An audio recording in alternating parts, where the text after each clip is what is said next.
Praise the lord. దేవుని పరిశుద్ధ ఉన్నత నామమునికి మహిమ కలుగునుగాక. మరొక అంశము ద్వారా మనము కలుసుకోవడానికి దేవుడు చూపిన కృపకై ఆయనకి కృతజ్ఞతాస్తుతులు చెల్లించుచున్నాను. ఈరోజు అంశము కృతజ్ఞతాస్తుతులు, థ్యాంక్స్ గివింగ్. చాలాసార్లు మనం అనేక వర్తమానాల ద్వారా విని ఉండవచ్చు కృతజ్ఞత స్తుతి. ఈ మాట పదే పదే మనం వింటాం. అయితే ఈ మాటలో ఉన్న ప్రాముఖ్యమైన విషయాన్ని ఈరోజు మనం తెలుసుకుందామండి. ఈ యొక్క కృతజ్ఞత అనేది చాలా ప్రాముఖ్యమైన విషయము, చాలా మంచి విషయం అని దేవుడు మనతో మాట్లాడుచున్నాడు. ప్రతి విషయమందు కృతజ్ఞతాస్తుతులు చెల్లించుటే, ఇలాగు చేయుట యేసుక్రీస్తునందు మీ విషయంలో దేవుని చిత్తము. చాలాసార్లు మనం అనుకుంటాం, నేను ఎలా అయినా దేవుని చిత్తం చేయాలి, దేవుని చిత్తమే నా జీవితంలో జరగాలి, దేవుని చిత్త ప్రకారంగా నేను నడవాలి. మా కుటుంబాల్లో, మా బ్రతుకుల్లో, మా ఉద్యోగాల్లో, మా చదువుల్లో, మాకున్న సమస్తంలో కూడా దేవుని చిత్తమే జరగాలని ఆశపడతాం. అవునండి. అయితే ఆయన చిత్తం కొరకు ఎదురు చూస్తాం. మొదటి తెస్సలోనికి రాసిన పత్రిక 5వ అధ్యాయం 18వ వాక్యంలో కృతజ్ఞతాస్తుతులు చెల్లించుటనే దేవుని చిత్తం అంట. ఏ విషయంలో అంటే ప్రతి విషయమందు కృతజ్ఞతాస్తుతులు చెల్లించుడి అని వాక్యం సెలవిస్తుంది. ఈ విధంగా ప్రతి విషయమందు కృతజ్ఞతాస్తుతులు చెల్లించుట ద్వారా ఏమి జరుగుచున్నదో పౌలు భక్తుడు చెప్పుచున్నాడండి. అనేకులు దేవునికి చెల్లించు కృతజ్ఞతాస్తుతుల మూలమున సహాయం చేయడం, సేవా పరిచర్య, ఇతరుల అక్కరలు తీర్చడము విస్తరించుచుందంటండి. మనకి ఏదైనా విస్తరించాలి, మనకి ఏదైనా అభివృద్ధి జరగాలి అని మనం ఆశపడినట్లయితే దేవునికి మనము కృతజ్ఞతాస్తుతులు చెల్లించాలి. ఎవరు దేవునికి కృతజ్ఞతాస్తుతులు చెల్లిస్తారంటే, దేవుడు సమీపముగా ఉన్నాడు అని తలంచిన వారు మాత్రమే కృతజ్ఞతాస్తుతులు చెల్లించగలరు. ఎవరైనా ఒక బహుమానం ఇచ్చిన వెంటనే మనం థ్యాంక్స్ చెప్తాం. మనం అడగకుండా సహాయం చేసిన వెంటనే థ్యాంక్స్ చెప్తాం. మరి మనం దేవునికి కృతజ్ఞతాస్తుతులు చెల్లించాలి. ఇది దేవుని చిత్తము. దేవుడు మనల్ని కృతజ్ఞతాస్తుతులతో ఘనపరిచెదను అని కీర్తనాకారుడు మనకి చెప్పుచున్నాడు.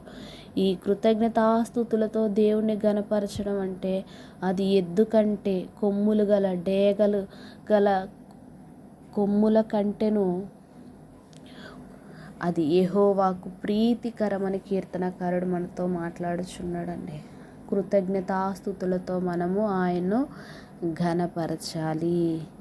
ఎలా అంటే ఆయన నామమును బట్టి మనము కృతజ్ఞతాస్తుతులు చెల్లించాలి, నిత్యము చెల్లించాలి. ప్రభువారు మాట్లాడుచున్నారు.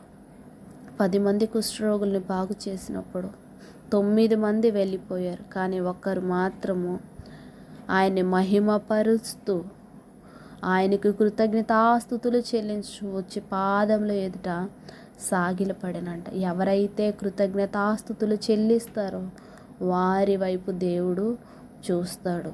స్తుతియాగము అర్పించువాడు దేవుడిని మహిమపరుస్తున్నాడు అంటండి. దేవుడికి మహిమ కలుగును గాక. యేసు ప్రభువారు కూడా ఈ లోకంలో ఉన్నప్పుడు ఆయన రొట్టెల్ని పట్టుకొని కృతజ్ఞతాస్తుతులు చెల్లించారు. ఆయన గిన్నె పట్టుకొని కృతజ్ఞతాస్తుతులు చెల్లించారు. ఆయన కనులు పైకెత్తి కృతజ్ఞతాస్తుతులు చెల్లించారు. కనుక మనము విశ్వాసముందు స్థిరపరచబడుచు కృతజ్ఞతాస్తుతులు చెల్లించుట యందు విస్తరించాలని, ఆయన యందు నడుచుకోవాలని భక్తులు మనకు తెలియచేయుచున్నారు. ప్రార్థన యందు నిలకడగా ఉండి కృతజ్ఞత కలిగి మనము దాని యందు మెలకువగా ఉండాలంటండి. అందరికీ థ్యాంక్స్ చెప్తాం, కృతజ్ఞతలు చెప్తాం, కానీ దేవునికి కృతజ్ఞతలు తెలియచేయటం మనం మర్చిపోతున్నాం.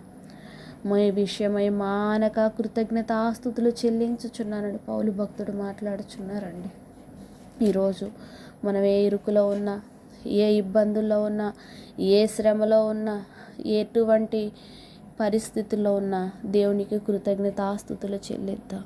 దేవా, ఇదిగో ఈ పరిస్థితిని బట్టి నీకు వందనాలు ప్రభా, కృతజ్ఞతలు, థ్యాంక్ యూ జీసస్ అని చెప్పండి. మీరు నడిచిన, కూర్చున్న, లేచిన, పని చేసిన, ఏది చేసినప్పటికీ యేసు క్రీస్తునందు మనము దేవునికి కృతజ్ఞతాస్తుతులు తెలియచేయదాం. ఈ విధంగా చేయడం ద్వారా మన కుటుంబాలు ఆశీర్వదింపబడతాయి. ఈ విధంగా చేయడం ద్వారా మనకున్న సమస్యలు తొలగించబడతాయి. మనము ఆయన సమీపముగా ఉన్నాడని మనం కృతజ్ఞతాస్తుతులు చెల్లించితే ఆయన మనకు సమీపంగా ఉండి సహాయము చేసే దేవుడు కనుక మనము ఈ కృతజ్ఞతాస్తుతులను చెల్లిద్దాం.